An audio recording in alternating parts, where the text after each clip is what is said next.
এই নিয়ে তুমি তৃতীয়বার কোর্টে এলে? স্যার আমি তো মাত্র তৃতীয়বার আসলাম, আর আপনি তো প্রতিদিনই আসেন।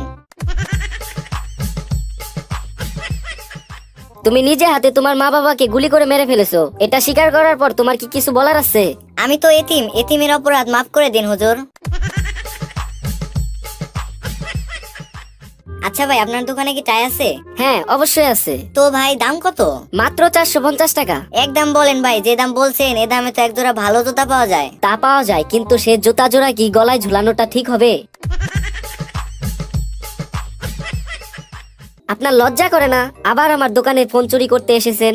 আমার কি দোষ? আপনি তো দরজার সামনে লিখে রাখছেন ধন্যবাদ, আবার আসবেন। আচ্ছা ভাই, আপনার কাছে কি টয়লেট পেপার আছে? না ভাই, টয়লেট পেপার আজকেই শেষ হয়ে গেছে, এখন সিরিজ পেপার আছে, এটা দিয়ে কাজ চালিয়ে যান, কাল টয়লেট পেপার এনে দেবো। আচ্ছা ভাই, আপনার দোকানে কি সবকিছুই পাওয়া যায়? হ্যাঁ ভাই, আমার দোকানে সবকিছুই পাবেন। বিস্কিট আছে? সরি, বিস্কিট একটু আগেই শেষ হয়ে গেছে। আচ্ছা, চাল আছে?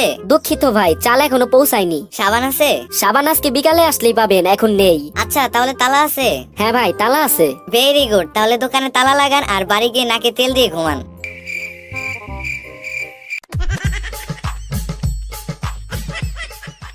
জনাব বল্টু, আপনার কোর্টে আসতে এত দেরি হলো কেন? আপনার জন্য কোর্টের মূল্যবান সময় অপচয় হয়েছে, এর জন্য আপনার শাস্তি হতে পারে। হুজুর, রাস্তা দিয়ে আসার সময় আমার সাইকেলের নিচে একটা ছাগল পড়েছিল। তা ছাগলটা কি মারা গিয়েছিল? হ্যাঁ হুজুর, ও তো আমাকে জিজ্ঞেস করার সুযোগই দিল না ও মারা গেছে কিনা। বলেন কি? আপনার শাস্তির পরিমাণ তো আরো বেড়ে গেল। এমনিতেই আপনি কোর্টের মূল্যবান সময় নষ্ট করেছেন, তার উপরে আবার পশু হত্যা করেছেন, আপনার তো এখন ফাঁসি হবে। হুজুর, জেলে ভরবেন নাকি ফাঁসিতে ঝুলাবেন? যা করার তাড়াতাড়ি করেন, আমার হাতে এত সময় নেই, আমার আবার বাড়ি থেকে গরুকে খাওয়াতে হবে।